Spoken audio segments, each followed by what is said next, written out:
All right, should be live. 13 love, 13 knowledge, 13 wisdom, 13 respect. This is your creation 13. Today I'm doing some writing and I figured I'd go live and kind of discuss what I am writing about and just kind of see people's looks into relationships, right? Relationships can mean so many things, right? I mean, you can't even meet somebody without forming some kind of relationship. Even if it's for a minute, an hour, days, weeks, years, right? Relationships can build and grow. But a lot of times, relationships are very selective. So people may look at one element or aspect of you and go, oh, hey, I like that part of you. And it's a selective relationship. And then over time, they may learn more about you, or because they were so selective, they didn't look at the other interesting things about you or others.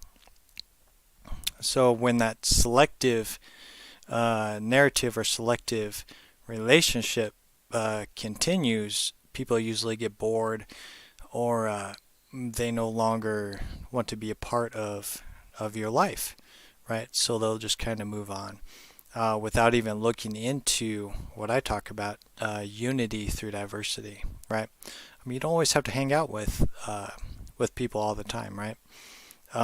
Sometimes relationships are so messed up right now in terms of like the younger generation and people in their 20s and mid 30s. It's pretty chaotic, just from what I've seen online. Uh, it just seems like relationships are don't mean anything anymore, right? It's people have a certain mindset of what they think a relationship should be, how a person should be, how a person should act, and if they don't meet those subjects, then they just throw you away. They just throw you away, and that's kind of the world that we live in now, which is bizarre to me, right?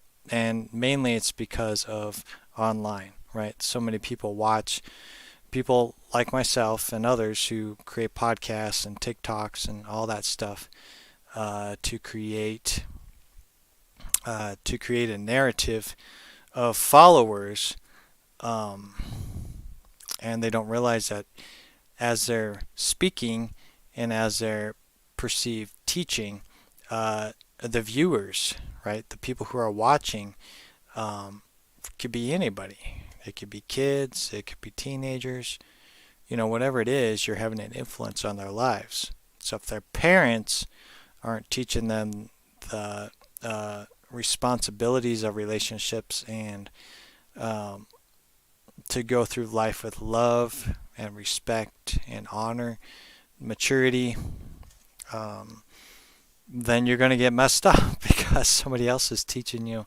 how to do this stuff. So, yeah, I just find it really interesting about relationships as a whole, and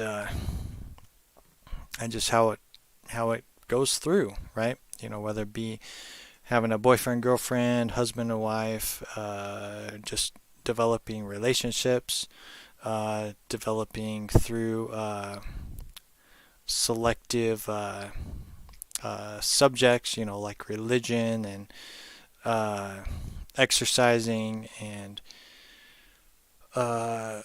eating right and collecting, whatever it is, right? There's always some form of selective narrative, and some people just do these little things but don't look at the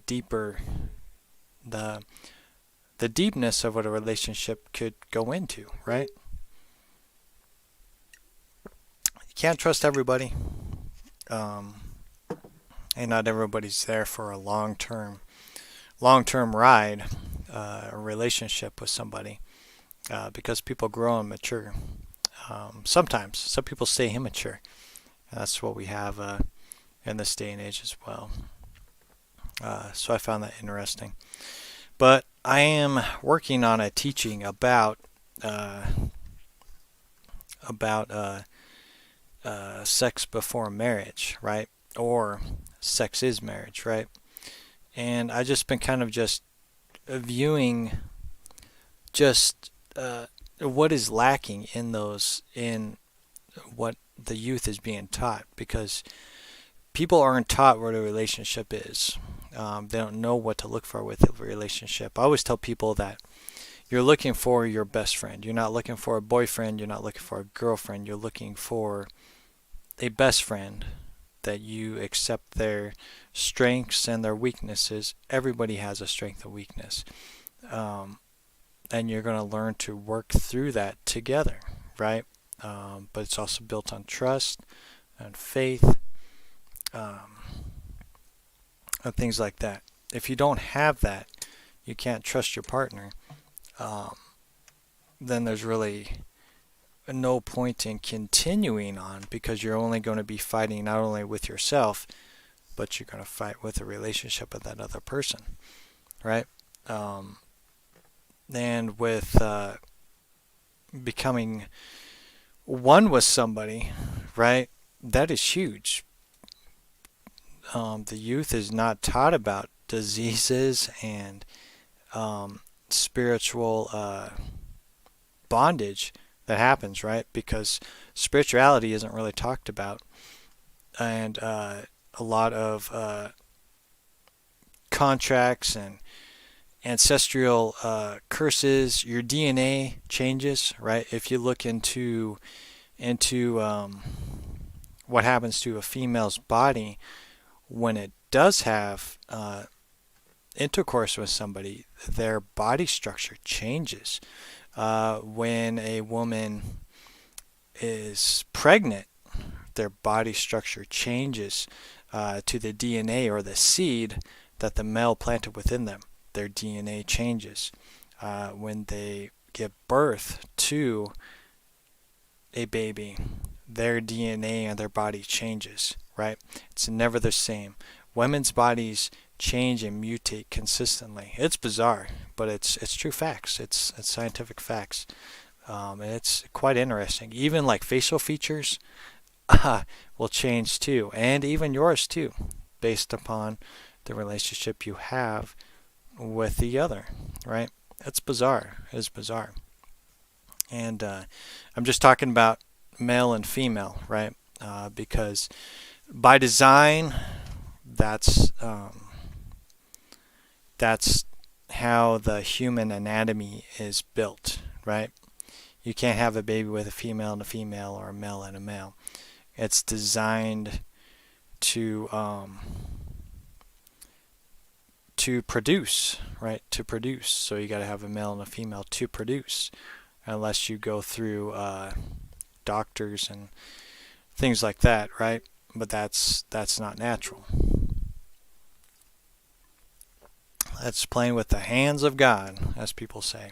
But I think science helps in a lot of ways too. It's just people just don't get it. Do we have bad people that's going to use this technology for bad? Of course.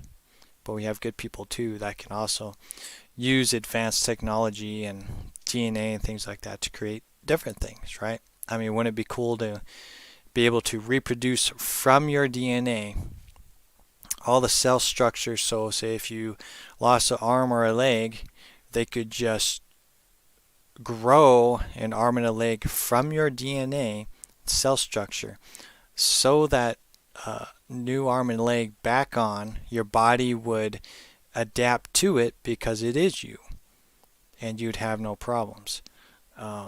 So that advancement in science, or that advancement in that kind of technology, would benefit everybody at the end of the day. But it needs to be your genetics, not from animals and things of that nature, right? Because that's out there as well. It gets pretty trippy, man. So I'm gonna go ahead and try and find. I found an interesting scripture that actually talked about the laws in the Bible of what humanity should be looking into. I found it rather interesting, but don't remember which it was. I want to say it was in Acts, but I'm not 100%. I'll find out. Yeah, I think I was looking up sex before marriage, and I think that's what popped up. So hopefully everybody's having a good Friday. I think it's Friday. Yeah, it's Friday. And I figured I'd just come live, go on live, and see if anybody showed up. I figured I might as well. Alright. Scriptures. But yeah, I talk to my kids quite a bit, at least my son, about relationships, what to look for. And the things that I find online are pretty out there. So I kind of have my son check those out and be like, yeah, that could be a woman you might meet, and you probably want to stay away from them. Let's see, where am I going to?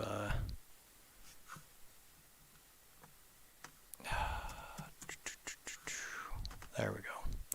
Yeah, I always go to BibleGateway.com to read the scriptures. It seems to be the easiest one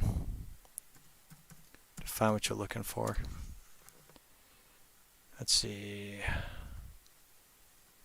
Yeah, this might be it. This might be one of them anyways. Let's see here. Read full chapter.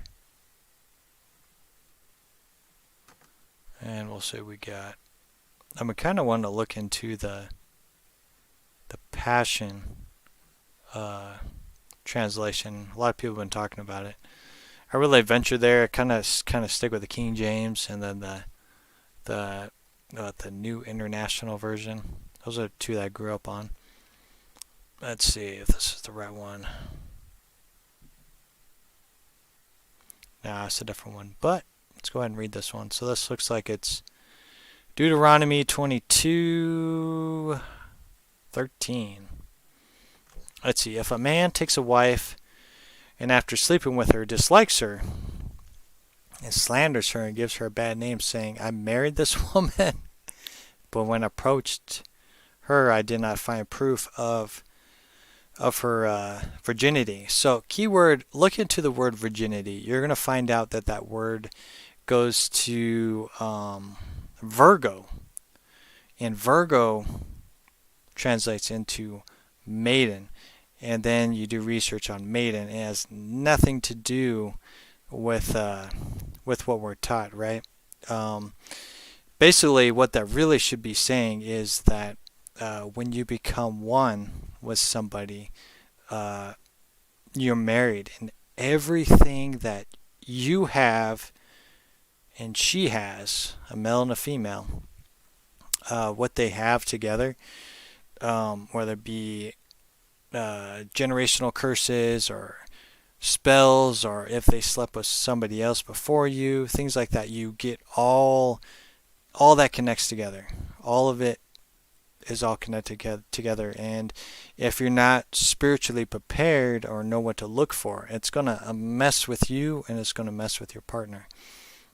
That's huge at the end of the day, and you really have to be mindful of that, because if you go out with somebody that's been with like 10 people, my gosh, they're going to end up having some kind of disease, but you're going to end up catching that. A lot of times if you do research on sexually transmitted diseases, it can go from a lot of things. You can actually get transmitted diseases from eating animals, because that animal has a disease, and then you put that into your body and you get a disease, and then your partner can catch that disease because you ate that animal. People don't think about that. They don't think of unclean animals. So you can get it from that too. But a lot of times if you're sleeping around with somebody, those diseases are actually spiritual parasites or spiritual sicknesses from witchcraft and dark magic that's been put upon you because of a person's lack of spiritual cleansing, and they're filthy. they're spiritually unclean. Their spiritual body is unclean. And people don't really think about that. All they focus on is a physical vessel, how that physical vessel looks, and basic instincts of human nature. And that's all where it goes. That's totally it. People don't look into the deeper things because we're not taught about that stuff. So anyways, we'll continue on here. Let's see. Then the young woman's father and mother shall bring to the town elders at the gate proof, others at the gate to prove that she was not married. Like it says, she was a virgin, but it's just she's not married. People are like, we need proof. In this day and age, you can't tell. From what I've learned, women can tear and rip, and then you don't know. So, and some people just are dishonest. So it's irrelevant at that point. That's where you need to go with the honesty part and get them tested. Like, if you don't know, man, I was always hesitant. I've only been with one person. That's my wife. I've been with nobody else, ever. No relationships or nothing, just my wife. And so I feel very thankful in that part because I couldn't have. I've had opportunities, but I never went any further than that. I just couldn't get past I could catch a disease or something like that. I couldn't get past that. So it was good for me, good for her. Let's see. Her father will say to the elders, I give my daughter in marriage to this man, but he dislikes her. Now he has slandered her and said, I did not find your daughter to be truthful. Right? So virginity could also be the process of lying, not being truthful, right? The innocence as well, right? But here's a proof of my daughter's innocence. Then her parents shall display the cloth before the elders, blah, blah, blah. The elders shall take the man and punish him. They shall fine him, blah, blah, blah. A lot of stuff doesn't make sense. If ever the charge is true and no proof of the young woman's innocence can be found, she shall be brought to the door of her father's house, and there the man of her town shall stone her, and blah, blah, blah. That's just stupid. But basically, at the end of the day, when you're with somebody, or you're married, like when two bodies become one, they're married. The marriage that people are taught has to do with legal things, right? You get benefits, right? You get paper benefits when you go through the human process of marriage, right? You get documentations and you get discounts on houses and discounts on other things as well, but it has nothing to do with the spiritual element of things, right? So it's proof that you're with this person, right? And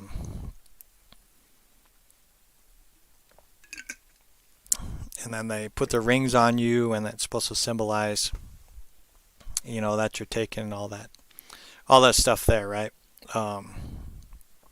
I never really cared about that stuff, and I still don't, because I feel that people's mindsets change when they get married, right? When you're in a relationship with somebody, your mindset's different, especially when it's new, right? You're trying to impress the person, you're trying to get to know them, things like that. But once you kind of settle down, you kind of learn people's traits and personalities, you begin to get a little more relaxed. And then when you choose to get married, right? Then it seems that people change, but like in their mind, they're like, oh, I'm going to be the dominating person that dominates the house, or the other person's going to think that, right? Then you go into the religious territory, and then they think that the man is in charge of everything and things like that. Well, the Bible says the man's supposed to be in charge of their household, but it's supposed to be equal, right? The man is supposed to be equal with the woman. 50-50, clear across the board, right? Because you're sharing lives with each other. So you're giving 50% to your husband or wife, and you're giving 50% to yourself, right? You're sharing the experience. One of the things that's when I want to find that scripture. That scripture I was reading was talking about that if you plan to have a relationship with somebody and have children, your relationship with the Creator and Christ is going to be 50%, because you're going to be focusing and going through the hardships of a relationship and raising kids and things like that. So it's going to take you away from the true experience of what it is to be with the Creator and with Christ. So it's always going to be 50-50. You're working, it's the same thing. Your life is going to be 50% working, and then hopefully 50% of your personal time. But just what I experienced, man, you only get like 10% of personal time, if that. Going from there as well.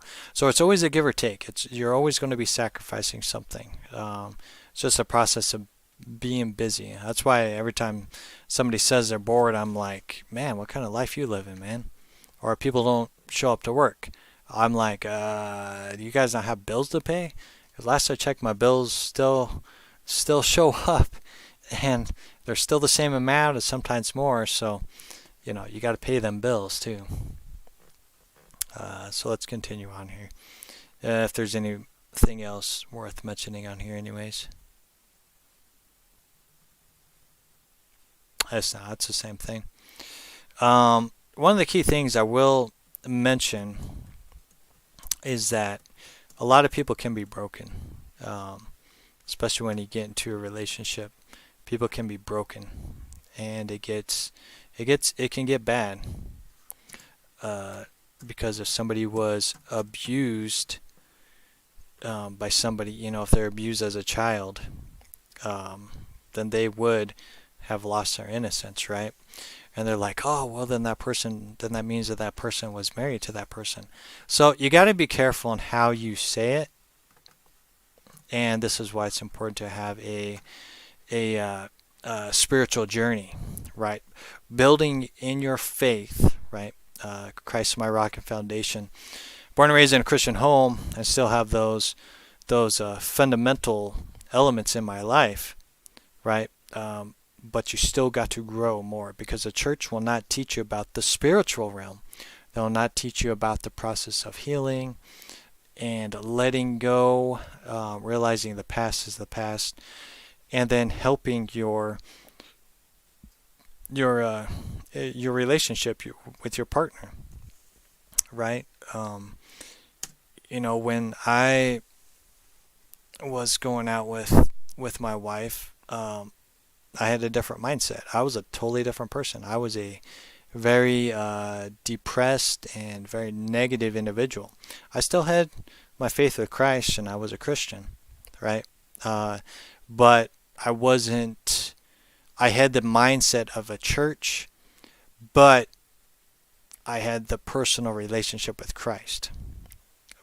But I wasn't taught about the spiritual union or the spiritual side of becoming one with somebody's spiritual contract, right? Soul contracts, spiritual contracts.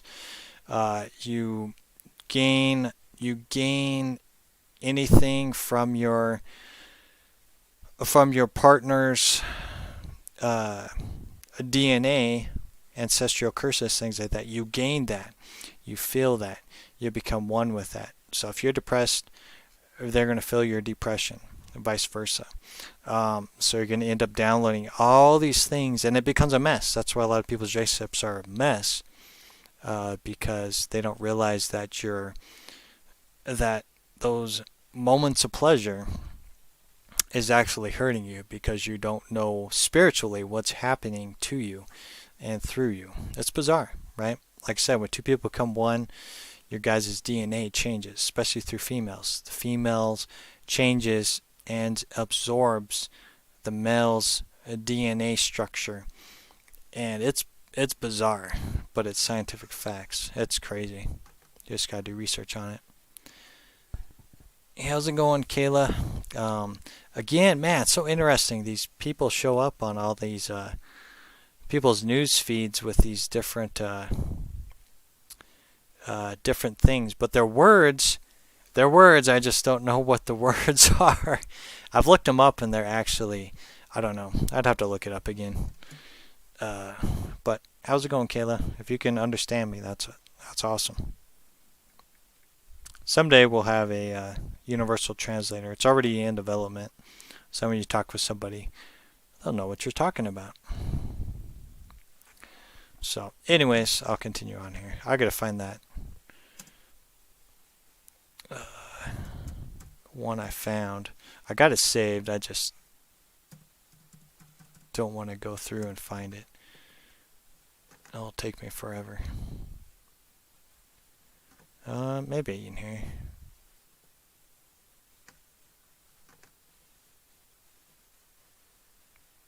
But yeah, it's so important to always look at relationships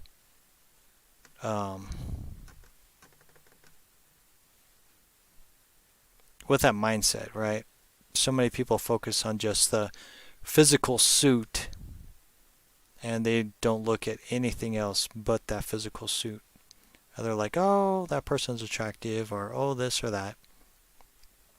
But they fail to see that you're actually meeting somebody, right? You don't know their background. You don't know much about them. All you're going by is the I ain't pulling it up. You're just going by the outside appearance without realizing that there is an inner appearance, the true nature of somebody. That's why I say it's always important to look into people's eyes all the time to see who you're looking at, who you're talking to, and get to know them on a personal level, right? Because you never know if you're talking to the actual soul of the person that's in this meat suit, in this vehicle, or if you're talking to one of the entities or personas that dwell within that individual, right? Say if that person is lustful or gossipy or a liar,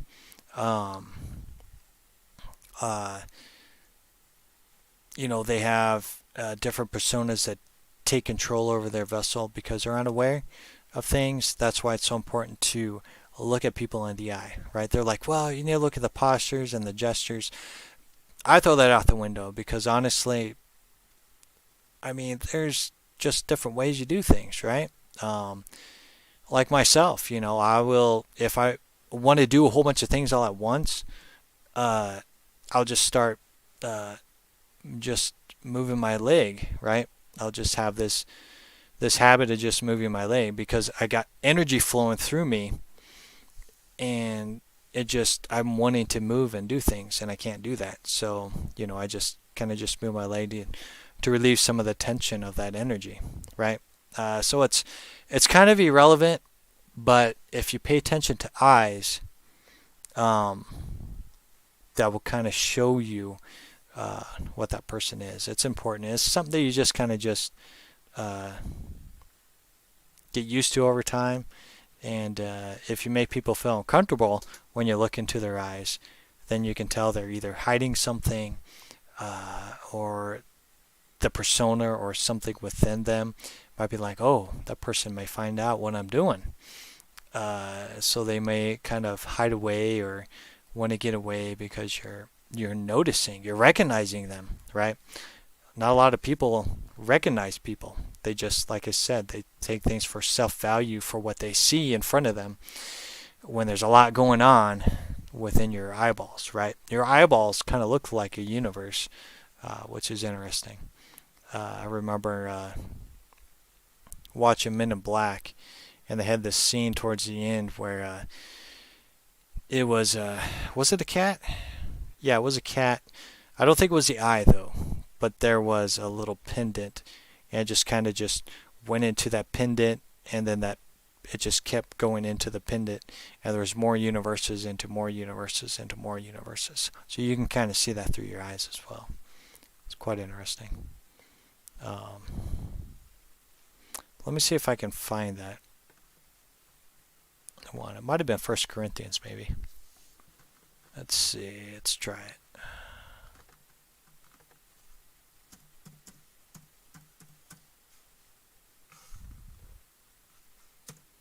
See what happens.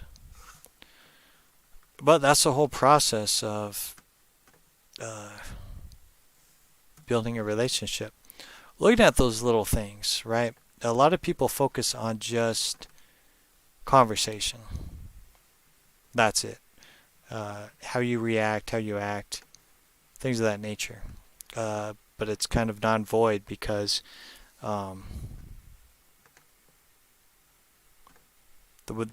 the way they react is going to be based upon how they were raised,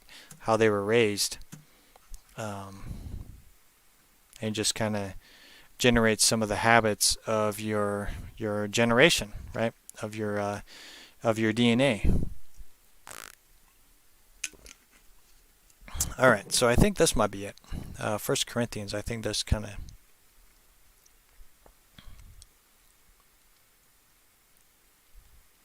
Yeah, I think this is it right here. This was kind of interesting. So yeah, it's 1 Corinthians 7. I'm going to bookmark this and not lose it. So yeah, so concerning married life, this is 1 Corinthians 7. Now for the matters you wrote about, it is good for a man not to have a sexual relations with a woman, but since sexual immorality is occurring, each man should have relationship with his own wife, and each woman with her own husband. The husband shall fulfill his marital duty to his wife, and likewise the wife to her husband. Equal, 50-50. The wife does not have authority over her own body, but yields it to her husband. In the same way, the husband does not have authority over his own body, but yields it to a wife, which means that you have 50-50, just like, say, if you own a house or if you share money, right? Me and my wife, we don't share money. I grew up in a household where that's all I heard about. That's all my parents argued about was money, money, money, money. And I hated it. And I didn't want that. And I knew that there's stuff that I bought that if I had a relationship with somebody, they may not agree with. Same way with the opposite end. And it's true. I will say that sometimes. I'm like, well, it is our money. And I would say just equally, as long as you're both paying your own bills, right? You shouldn't have any issues. So that's creating the 50-50 percentage. Let's see. Do not deprive each other except perhaps for mutual consent and for a time so that you may devote yourselves to prayer, then come together again, and then be joined together again, right? It says do not deprive each other, right? One of the key things I think that happens in relationships is they don't create and generate that bonding process because they're not taught that either, right? This is why a lot of people fall into pornography and things like that because people aren't taught how to do things, right? Especially if you have the mindset of like, okay, I've never done anything, right? You never slept with anybody, right? It's your first time together, but you don't know what you're doing, right? But because of pornography and what you watch on TV, you think that's how it is, but it's not, because the spiritual element of becoming one is lost. And it's hard to put that into a relationship if your husband or wife or boyfriend, girlfriend is not into spiritual practices. It's going to be off because they're thinking of one thing, the deed, while you're thinking, oh, this is going to affect me spiritually. We're going to become one. Our spirit bodies are going to become one. We're going to clash and we're going to absorb our thoughts and our emotions and our blockages. We're going to become one with that. All those bondages and blockages are going to become one in my being and going to become one in her being, right? That's huge. That's important. Nobody talks about that. Nobody talks about that because they can't see it. They don't recognize it. But man, you can see it though. In the physical reality, you're going to see it. You're going to see frustration. You are going to see depression.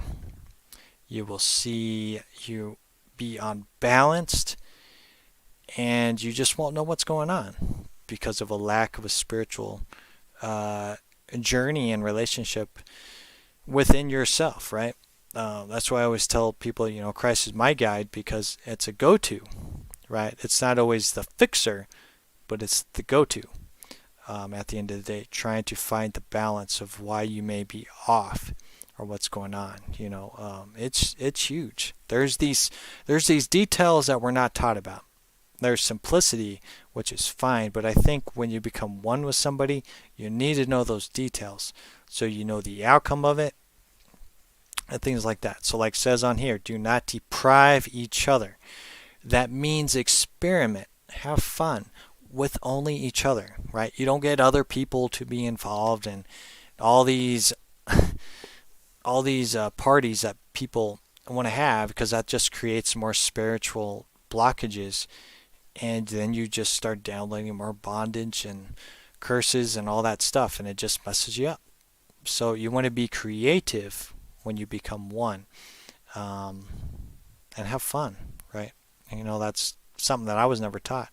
You just have to learn over time, and as you grow older, hopefully you mature and you respect your other half and grow with your other half, because you got to realize that when two people come together, you have your life and he or she has their life.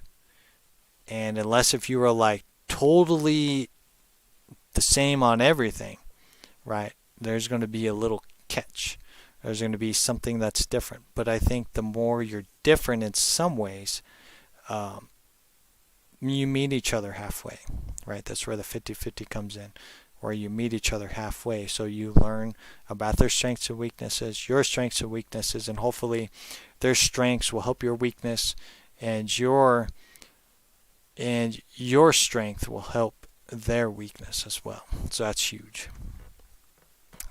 So just keep it together, because that is what marriage is, when two bodies become one. That's it. No matter if you've been with 10 people, you've married every single one of them. You're not divorced with them, because that's totally different. You are married to 10 people, right? Because you did not do spiritual cleansing, and you did not do a spiritual divorce, which is cutting those cords, right? People don't do that. They don't know how to do that.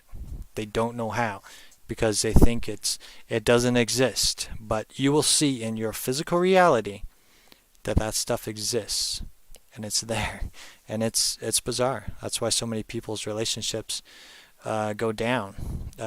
People's relationships go down just from a lack of communication, and sometimes too, as you grow in your relationship, sometimes you just can't handle each other, right? You just kind of fall out of love. It just becomes something that just wasn't there before. You try to fix it, and it's unfixable. And if that's the case, that's where you want to look into a spiritual divorce, right? Because the divorce on paper that helps nothing with your soul marriage. Your marriage is put into your spirit body, right? You become one. So you have to detach all those cords around your spiritual body, because you're connected 100%. Bizarre stuff, but we're not taught this. So hopefully, people like myself try to help you guys in seeing that. And I'm trying to figure out ways to create simple teachings, right, to kind of express my understanding of it and what I've experienced with it as well. Let's see, so we'll continue on. Again, we're reading through 1 Corinthians 7. Do not deprive each other, except perhaps by mutual consent and for a time, so that you may devote yourself to prayer, then come together again, so that any temptation you will not be tempted because of your lack of self-control, right? People lack self-control. A lot of people just go by instinct. Oh, okay, well let me try this. Oh, okay, let me try that. Right? They just, because of a lack of a spiritual journey, they just lack self-control. But you got to explore too. You got to learn. If you're not learning, you're not growing in life. But that's the ultimate trap for people, which is like it says right here, so that the adversary will not tempt you. Right? People are jumping from partner to partner to partner. People are teaching people to jump from partner to partner and partner. Always have a backup and things of that nature. Right? And it's horrible because there is no self-control. They don't know what they're looking for. A lot of, like I've seen with women, is that they focus so much on their physical suit. They're like, oh, my physical suit looks good and everything. Why would no one want to go out with my physical suit? Well, a lot of people don't care about your physical suit, right? They could care less. It's about the person in here that counts. It's a person in the eyes that counts. That's what you're looking at. Their personality, what they do. Do they have a spiritual journey of some kind? What are you looking for in that relationship? Instead of just going, oh, okay, there's this physical suit. Okay, it's just like a car. Like, oh yeah, it looks like a cool car, right? You go with the physical suit too. Oh yeah, that suit looks pretty cool, right? But it's not them. People get conceited by their suit, and it's not even them. It's bizarre to me, but I never really focused on the human thing. I've always been interested in the soul, about the person, right? Interested about the true them, and if they're hiding anything, right? Because I've known a lot of people that just are not honest, right? They lack honesty. Because they were hurt, or there's something that they went through when they were younger, whatever it may be. It's just something you got to pay attention to at the end of the day. How's it going, Jeff? So let me continue reading this, and I got to get out of here. I've done 0 writing, and that was not my goal going on here live. That's okay. But it's good to talk about this stuff. It helps me kind of see what I'm bringing to the table with this teaching, and then try to narrow it down as little as possible so I can make it a shorter video. But I like to see who jumps on here, because a lot of times, and just like myself, if I'm eating dinner or whatnot, if I see someone go live, I tune in. So why not tune in to somebody that you're subscribed to and see what's going on? All right. So anyways, let me see here. Let's see. It says, for you do not want to be tempted because of a lack of self-control. I say this as a concession, not as a command. Basically, be aware of self-control, and be aware that when you have become one with somebody, you become one with somebody. And honestly, if you really look into a woman's perception, right? Just go on YouTube. Listen to a woman's perception from all walks of life. And the most common thing that I've seen is that women are very shy and very they overthink about their body. They're embarrassed by it. And it's important. Compared to a guy, I'm just speaking from experience. Compared to a guy, it's just like, oh, hey, all right, let's go, right? It just depends. But women they think about a lot of things. They think a lot, right? And they really focus on that. And I've always noticed, not with every woman, but I have noticed with women, is that if they have a motherly instinct, that's how they're going to view you. They're going to view you as, or what's it going to be like, as if they're a husband of my children, they think of all of these things, right? Um, when they're with you, if that's what they're thinking. Now, if they're deceitful, they're filled with a Jezebel spirit, with a lustful spirit, right? It's not them, right? It's not them. If they're lustful, then they're too far gone. You're being married to a creature, a sorcery, a witchcraft of lustfulness, and that's what you're marrying when you become one with that person. So that's why it's so important to look into their eyes and study them and just see, because if they want to get you, they're going to hook you in, and then they're going to reel you in, and then you're screwed, right? Because now you kind of have you have that craft or that little spell within you.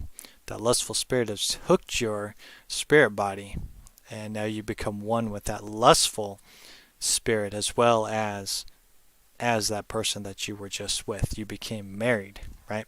That's how you get married. Once you become one with somebody, you're married. So like I said, that's where it's so important to do research on your spiritual journey and spiritual contracts and what happens to your physical vessel. Or your physical vessel for one, because if you get a disease, you definitely have some kind of witchcraft or sorcery a part of your body. But it's your spirit body that gets ultimately affected. So if somebody abused you when you were younger, right, without your consent, you have to go through a spiritual cleansing of cutting the cords and things of that nature so you can get rid of that. Or it's going to always remain, and then when you become one with somebody else, they're going to have the pain of the past because you weren't aware of it, and you weren't taught how to do that, right? These are the teachings that are coming into the next age, right? So many people are like, well, what are these teachings going to be about, right? People teach these, but I don't know, the ones that I've watched, it's mechanical, and a lot of people don't speak from experience. Like, I've experienced it, right? I've only been with my wife, but I've experienced it because I look back from our relationship back then, from how I did things, and things like that, to where we are now, right? There's a lot of stuff that happens because of the past, right? My past, her past, right? There's a lot of things that's going on, and because if you do not have that spiritual bonding and healing, it's going to be an imbalance, right? I didn't have that. I didn't have that awareness of spiritual cutting cords and spiritually looking at all these things. I didn't know any of that, right? It wasn't until 2010 when I started to learn about that stuff. And every year I started to learn more and more and more. The stuff that made sense. Would kind of get off track here and there myself because I was studying, right? You're never going to understand if you don't study and observe. Pay attention. Use the process of self-control for sure, but study. Study and find out what this lustful spirit looks like, how they react, is it a part of you, and things like that. It's huge, right? Pay attention to that stuff. That's why it's important to write down in a journal of the thoughts that you may have, your strengths, your weaknesses, and what you need to improve on, right? What are your goals and what you need to improve on in your life so you can work on those instead of just freely going out there and then some days you may be balanced, other days you may be way off. Your self-control can go out the window, and then you do something you regret. So it's huge. Let's see. I wish that, well, never wish. Never wish. Okay, key word. Anything that says wish, you never wish on anything, right? Because that has to do with spell casting. So you never wish for anything. You be aware and you send your will and intent out there. Be like, what is your will and intent? And then you speak it out, right? But each of you has your own gift from the Creator. One has this gift, another has that, right? Each one of us has a gift. And when you become one with somebody, you will have one gift, they will have one gift.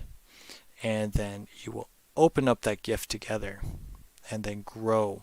And your gift may become one gift, or it may remain as two gifts, or so on and so forth, right? And then it says, now to the unmarried and the widows, I say it is good for them to stay unmarried as I do. This is a good one. So let me read this again. Now to the unmarried and the widows, I say it is good for them to stay unmarried as I do. But if they cannot control themselves, they should marry. If you don't have self-control, right, the body does have desires. That's just a part of this vehicle. If you cannot control yourself, instead of going and sleeping with 50 bajillion people, right? As soon as you with one person, you're married. So if you keep marrying people and you're just digging yourself a hole of all these curses and all this stuff, you don't think about this stuff. So you look for somebody that you may be compatible with. Then they should marry, become one with somebody. For it is better to marry than to burn with passion, right? It is better to marry somebody and explore life together. But because of a lack of learning about relationships, you don't learn about relationships in school. You figure it out, right? You just figure it out. You're taught that two people become one and an attraction. You say, oh, if there's an attraction, that's it. But it's a lot more than that. You're looking for a best friend, and that's what I always tell people, is that ultimately, if you want to be one with somebody, you're looking for a best friend. Be like, what do you talk about with your best friend? How do you interact with your best friend? You're looking for that bondness there, right? So ultimately, a lot of times there's a man and a woman who are best friends since they were little, and then they venture off. But in actuality, with all of that they had, unless they've come to a agreement that they feel more of like a sister and brother, that's a good relationship right there, because they know everything about each other. It's 50-50 equally. I mean, you could build a strong relationship in that way, right? So why would you destroy a best friend relationship to go and have a relationship with somebody else you don't know? Because you had to go through all those steps all over again. You're going to be with a stranger all over again. Like myself, I don't think I would ever want to be in another relationship if if something happened, right? I couldn't do it, right? It's hard just to keep a relationship going all the time, right? There's always trials and tribulations. So it's important to look at that. It's huge. It really is. Let's see. To the married, I give this command, or just an awareness, right? It's so harsh when people say, I give this command. It's just to the married, right? A wife must not separate from her husband. But if she does, she must remain unmarried or else be recounseled to her husband. And a husband must not divorce his wife. Again, because it's a spiritual bonding, you got to realize that once you become one with somebody, you're one with somebody until you start to learn how to do spiritual cuts, cutting all those cords. And I've talked about that throughout this thing. To the rest I say this: if any brother has a wife who is not a believer and she is willing to live with him, he must not divorce her. And if a woman has a husband who is not a believer and he's willing to live with her, she must not divorce him, right? So just because you have different views in life, and does not mean you give up hope for them, right? Doesn't mean that you force your religion or your belief or faith onto somebody, but through your actions, sometimes, if they see something that you're doing, they may be curious, or they may have a wound or whatever it may be. Again, this is talking about when you become one with somebody. So if you're a spiritual person, you become one with somebody who isn't spiritual, well, you're married to them now. So now you gotta start to develop that relationship. For the unbelieving husband has been sanctified through his wife, and the unbelieving wife has been sanctified through her beloved husband. Otherwise, your children will be unclean, but as it is, they are holy. Right? And what does it mean by your children will be unclean? It's because there's going to be the imbalance. Your children download everything from your family tree on your father's side and on your mother's side. They download everything, all your traits and your personas, your curses, whatever it is. Your children download it all, right? And it's there. And so when they grow up and you teach them, if you're on a spiritual journey, you teach them about spiritual practices and things like that, then they can break those family curses, so they can continue on, because it makes sense. Your children would be unclean because they have those spiritual things. But again, if we knew how to do spiritual cutting of cords, then it'd be a lot different, right? It's just learning that process as well, because the church won't teach you that, and then New Age teaches you different things. But there's just like a universal way of doing things, and it's just something that should be a part of our lives. But if the unbeliever leaves, let it be so. The brother or the sister is not bound in such circumstances. That's interesting. Because the Creator has called us to live in peace. How do you know, wife, whether you will save your husband, or how do you know, husband, whether you will save your wife? And that's interesting. And that's the process of letting go, right? So say if your husband or wife or boyfriend, girlfriend decides to leave, let them go, right? I've seen so many relationships get to a way where, the other person loves them so much that they can't let them go. So that person will go and cheat on them and then come back. And then they just would think it's okay. Like, oh, he or she will come back to me. Just got to let them have their time. But no, it's because they're not looking at each other in the eyes. They're not going, okay, who is running that vessel? Is it the person that I love, or is it entity that's taken over? So like the lustful spirit, the gossiper, the liar, what kind of spirit has embodied the person I love, right? That's huge. That's another huge one. Let's see what else we got. Honestly, I think that's all I'm going to say, because it just keeps going. So that's 1 Corinthians 7. I recommend reading that because it definitely teaches you about the basics of a relationship, right? It's important to understand that. And this is between a man and a woman, because you can only join together like that, right? Not against any other kind of relationships out there, right? It's your life and you do what you want to do. But just be aware that when you go into a relationship, you're looking for a best friend. And then when you become one with somebody, male and female, you are joined together, right? You're joined together. And it definitely gets interesting because there's no way a female and a female can join together. There's no way. And there's no way a male and a male can join together, because that's filth. That's filth. So then you get diseases. Just saying. So, the true bonding is there, right? You have to look at what that is, right? And that's just where, you have to look at people in the eye and go, hey, why are you having a relationship? What are you looking for? Is it lustful in intent, or is it something peaceful and you're looking for a best friend, right? You're looking for someone to to spend your life with together, right? And learn from one another, and have children, and have fun, right?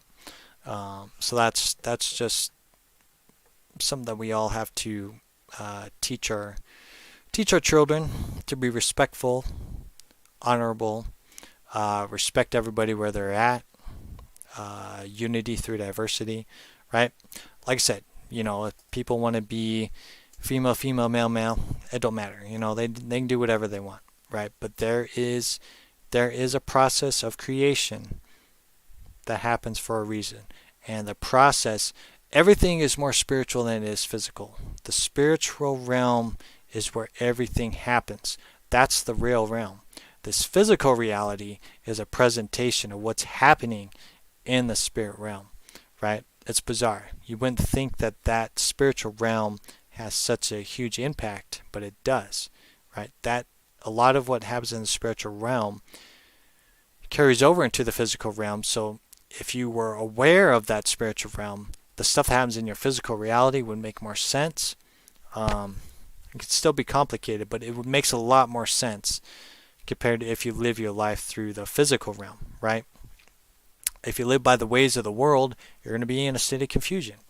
If you live by the ways of the Spirit, then you're going to be aware of what's going on, what surrounds you, and you learn life differently. It's not easy, but you'll learn life differently as well. So I'll end it with that. So let me say a quick prayer and I'll get out of here. So, all right. So thank you for this knowledge and wisdom that was expressed today about relationships. I pray that you will continue to guide us through our relationships, whether it be as a friend or best friend or husband, wife, boyfriend, girlfriend, whatever it may be. I pray that you will continue to guide us and strengthen the relationship that we build with each other. I pray that if we do have that faith with you, it will generate stronger, and hopefully that that relationship that we share will go to our partner or our friend, and they will see the impact that a spiritual relationship has or could have on their life as well.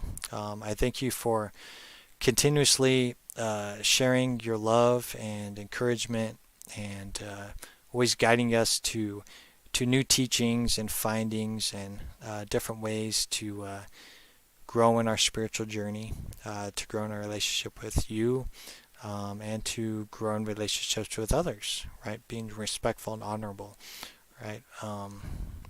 I thank you for always reminding us about these things, and allowing us to pay attention about the spiritual nature of things, and that it is possible to look at life through your eyes, through the eyes of the anointing, through the eyes of the Spirit, so we can see the true intent of people, as well as sharing our true intent with people as well, right? Nothing to hide. If we hide something, then we're unclean.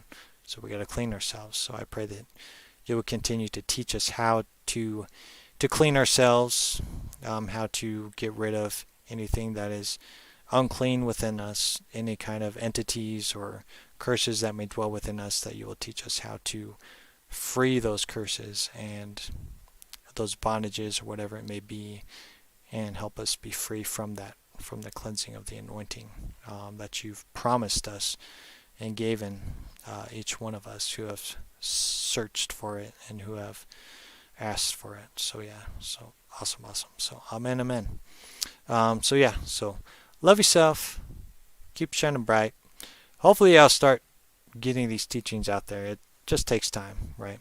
It does. So just look forward to those when they come out there. So give me a second and I'm out of here. So yeah, so good night, guys.